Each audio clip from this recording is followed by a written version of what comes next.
Discussion after speaking with Roberto for global RFA guidelines 2023 and a peek at the potential future for RFA.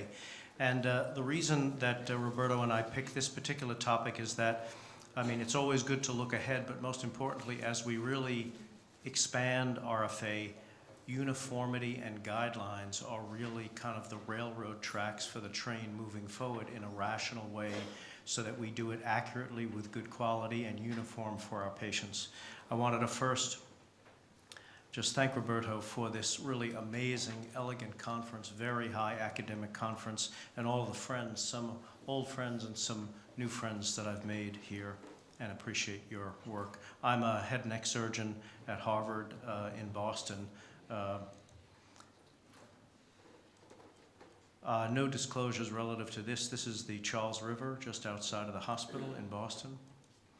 And really, the guidelines that I'm going to present, I'm really going to just reference the article so you can read it. There's a lot of information that I think is very important. I'm going to just glean very quickly over what I think is the most important sets of information. This is international guidelines. I've seen it referenced here several times during today's talk. This is 9 different societies. So this isn't just radiology or surgery or endocrinology. This is a radiology, surgery, otolaryngology, general surgical, and endocrine, 9 different organizations globally representing these guidelines.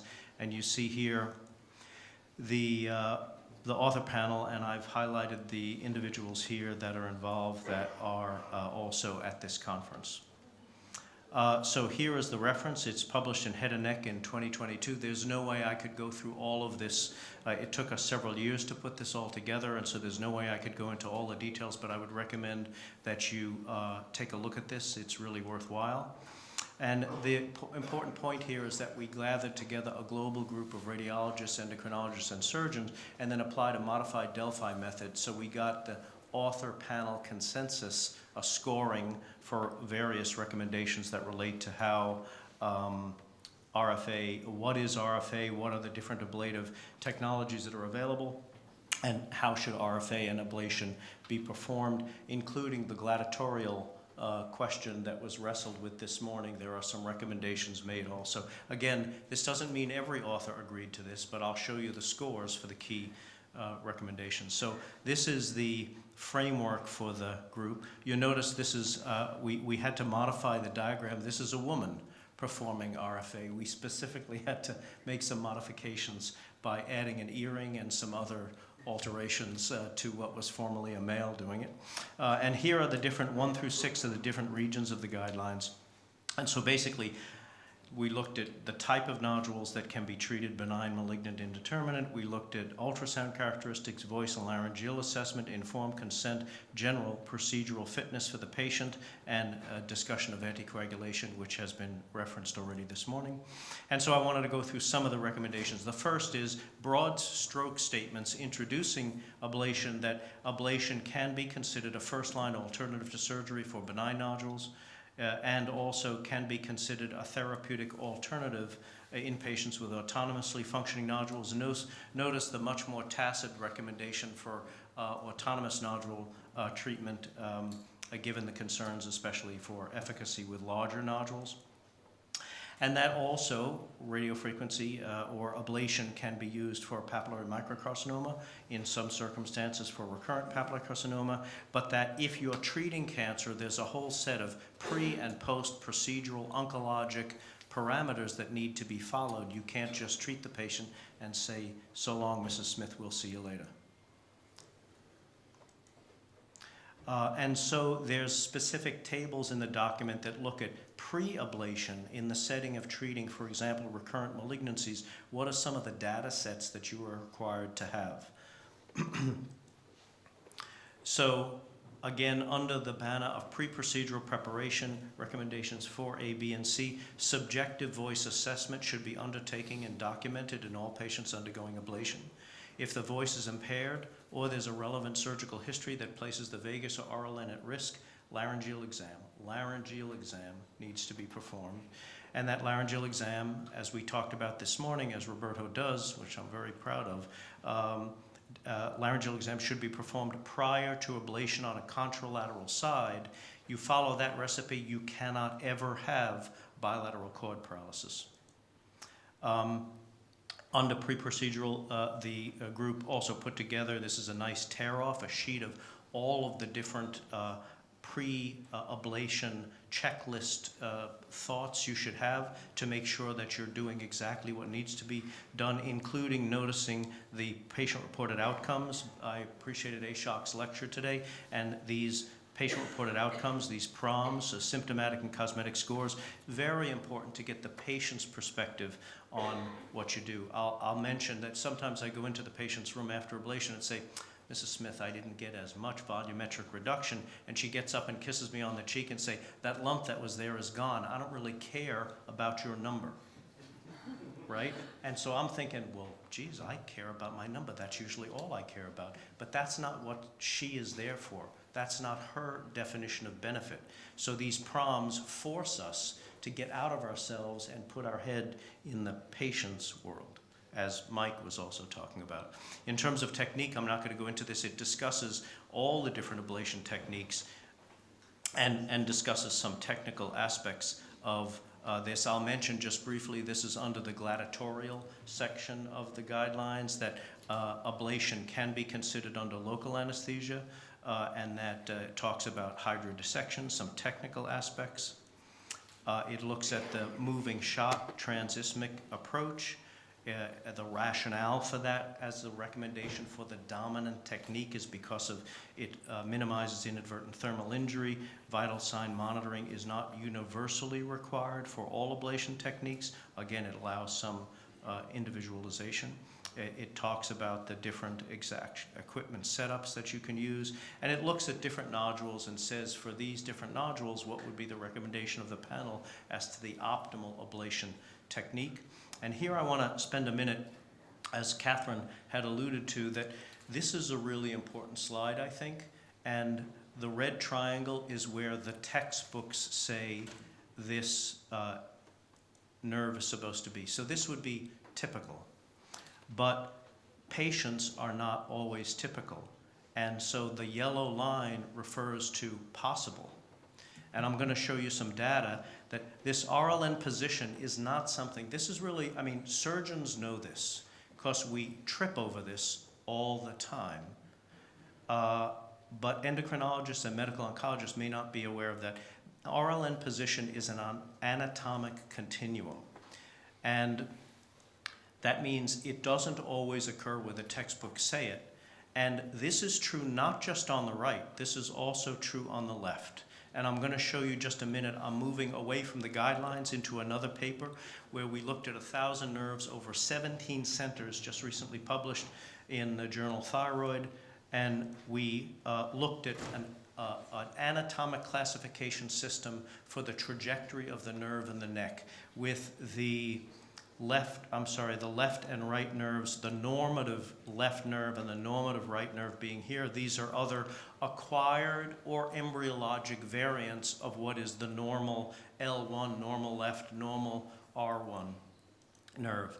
And this is a complicated data looking at all of the different data sets we got. Suffice it to say this point here, that on both the left and the right, the nerve does not follow its normal textbook pathway in about 25% of cases. This is a substantial chunk of anomalous nerve path. And what would you think that means, at least from the surgical point of view? Abnormal RLN trajectory happening in about a quarter of patients leads to higher rates of loss of signal during surgery because you trip over that which you don't see. If you trip over it hard enough, it stretches and it doesn't work. So you have to be cautious assuming where something that you can't see on ultrasound is for sure.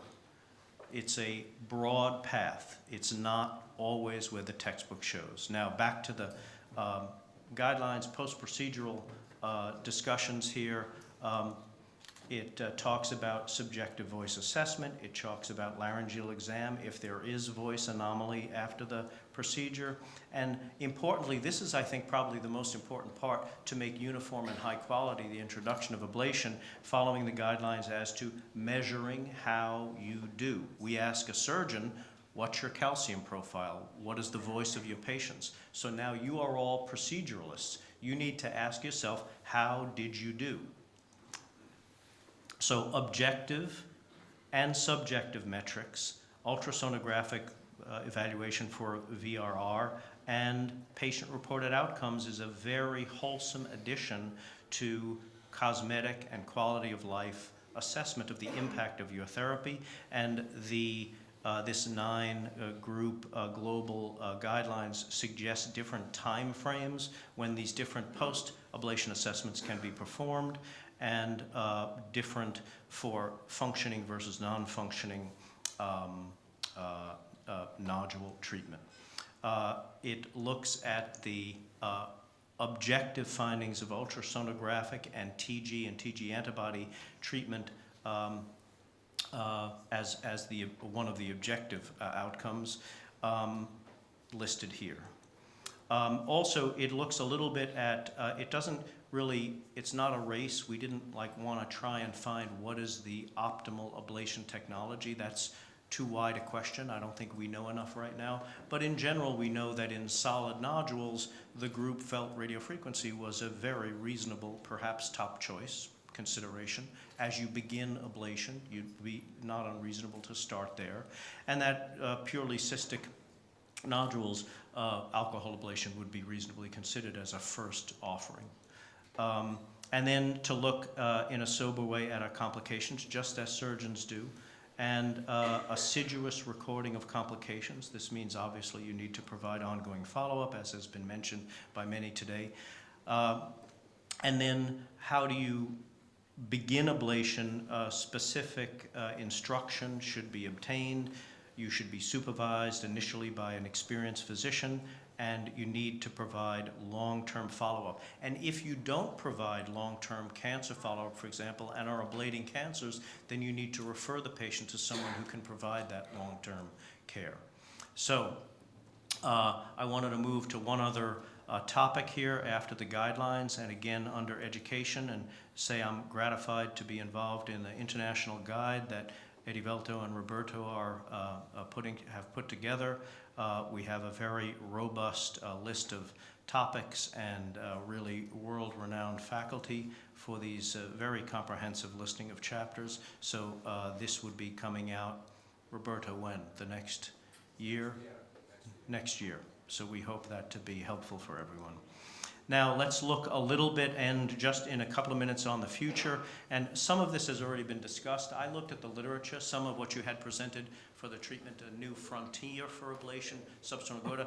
One may think, as a surgeon, I think probably not the smartest idea I ever had to stick a needle deep into the mediastinum, into what is an incredibly vascular structure, but actually to ablate the cranial dome and then with shrinkage have the goiter pull up. This would be expected and should be quite safe.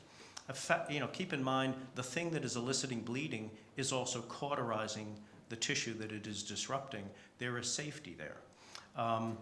So treatment of goiter, difficult to visualize. That's problematic. Few studies look at this, but here's one study, retrospective study of just 16 intrathoracic goiters, VRR 57%. 4 goiters completely retreated back up with treating the cranial dome so that there was no longer an intrathoracic extension. This is a good thing if Mrs. Smith has a substernal goiter and is also 95 years old on Coumadin and has a heart arrhythmia. This is a very good thing. This is the recommendations here is you tilt the transducer to get a little bit behind the clavicle. A fixed ablation tool rather than moving shot is generally recommended, so you know exactly where you're ablating. And then this is another study looking at a interesting combination of, I'd be interested in the radiologist's judgment about this, the combination of ultrasound and CT scan for obtaining substernal goiter visualization, and also pretty significant volumetric reduction in this patient population. I'm going to move again to the other frontier of treating thyroid cancer with radio ablation and again PTC. We've talked about that at length, but can T1B lesions up to 2 centimeters be treated? Why not? Is there any biologic rationale for a 9 millimeter versus a 10 millimeter nodule, or for that matter, an 11 millimeter nodule? I think not. More studies need to be done, but it looks like in at least sub 2 centimeter nodules, outcomes on preliminary nascent literature is similar to lobectomy. Looking at thyroid cancer recurrence, again, you have a good emerging literature, including our guidelines that looks at the utility of patients who are either unfit or refuse surgery, and also limited data for inoperable recurrences, also fairly solid volumetric and symptomatic improvement. I think it's quite reasonable to look into RFA for that inoperable palliative setting, because RFA really, I mean, we all knew about RFA in the US when I was a medical student because it was treated the liver and bone for a long time. So that's primarily the role, at least in North America, way before we thought about the thyroid, or Roberto said, hey, maybe use this in the thyroid. We were treating lung and bone lesions, so there's a long history to that. I just wanted to show you one example of how a circuitous road of a very advanced cancer led to a very optimal nodal treatment. This is a 77-year-old who came in with a very big and bad breast cancer. In addition, she came in with this disease, and you see here how nodal disease, this patient presented with a left vocal cord process, not through left RLN invasion, but through left vagus invasion. You can see the jug is gone, the carotid sheath is completely obliterated and distorted by this mass, which was down onto this patient required a true radical neck dissection, jugular vein, spinal accessory, SCM muscle, which she tolerated beautifully. It came out nicely. We radiated her afterwards, and she went on to her breast cancer treatment. But then she developed this one little node. This is a pretty frail woman, has been through a lot. I injected her cord. She's doing well, but fairly frail. Do I want to reoperate on that neck for this? I would just as soon find some other thing to do. And so we treat here.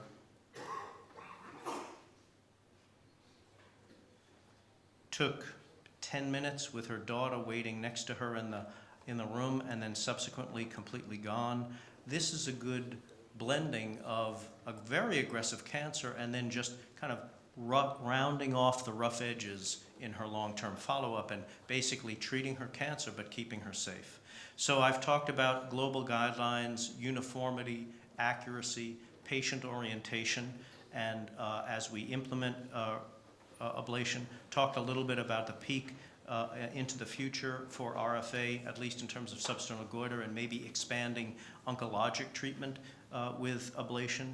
And I want to thank again Roberto and everyone here for everything I've learned during this wonderful two-day meeting. I did want to just end now in my last minute and 45, 44, 43 seconds is a couple of invitations. First of all, we have a new Harvard Medical School Endocrine Technology and Innovation course, which is for the first time given March 2023. We have RFA, neural monitoring, neural anatomy, autofluorescence, ICG, OTC, OCT imaging, neural imaging, AI and ultrasound, a number of real interesting topics. So we'll have basic researchers there as well as clinicians looking at basic science and also applications of these technologies currently. We also have our standard thyroid and parathyroid surgical course, which is a very good faculty and I think strategic topics later that year in November. We had just recently had in London, Roberta was there, a very excellent meeting with 1,000 attendees from 74 countries, and so I'd ask you to put down these dates for our next World Congress, which is in Boston. You can have a very good conference, maybe some baked beans, clam chowder, maybe Sam Adams, a walk along the Charles, and July is warm but not too hot. You can always go down to Cape Cod and have a walk on the beach. And so July 9th through the 12th, 2025, please contact me or the World Congress to just keep those dates in your mind. And with that, I want to thank you for your attention. Thank you for the presentation.